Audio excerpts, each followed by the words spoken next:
భారత క్రికెటర్ శ్రీచరణి గన్నవరం విమానాశ్రయంలో ఘన స్వాగతం లభించింది. మంత్రులు అనిత, సంధ్యారాణి, సవిత, విజయవాడ ఎంపీ కేసినేని శివనాథ్, శాప్ అధికారులు, ఆంధ్ర క్రికెట్ అసోసియేషన్ ప్రతినిధులు స్వాగతం పలికారు. మహిళా వన్డే వరల్డ్ కప్ కైవసం చేసుకున్న టీమిండియా జట్టులో శ్రీచరణి సభ్యురాలుగా ఉన్నారు. తన స్పిన్ బౌలింగ్ తో టీమిండియా విజయంలో కీలక పాత్ర పోషించారు.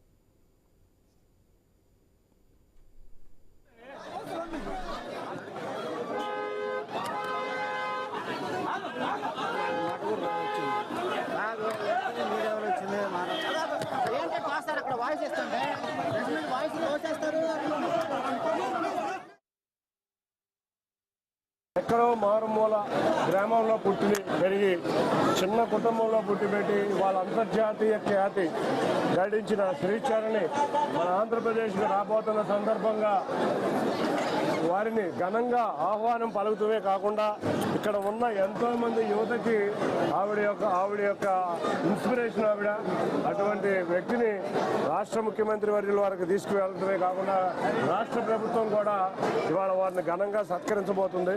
ఇటువంటి గొప్ప మూమెంట్ని ఆవిడ్ని స్వాగతం పలకడానికి మొత్తం రాష్ట్రంలో ఉన్న అందరూ కూడా ఆసక్తిగా ఎదురు చూస్తున్నారు. ఇవాళ మార్నింగ్ విజయవాడలో అవ్వంగా సాయంత్రం వారి స్వగ్రహం వారి పట్టణమైన కడపలో కూడా భారీ ర్యాలీ చేయబోతున్నాం. ఇవాళ సీఎం గారి ప్రోగ్రాం సమయాభారం వల్ల ఇక్కడ ర్యాలీ చేయలేకపోతున్నాం. ఇక్కడ ఆహ్వానం పలికి ముఖ్యమంత్రి గారి నివాసానికి తీసుకువెళ్ళి అక్కడ వారితో కానీ నారా లోకేష్ గారితో కానీ శ్రీచరణితో సంభాషణ ఉండబోతుంది. ఆయనతో బ్రేక్ఫాస్ట్ కూడా చేయబోతున్నాం.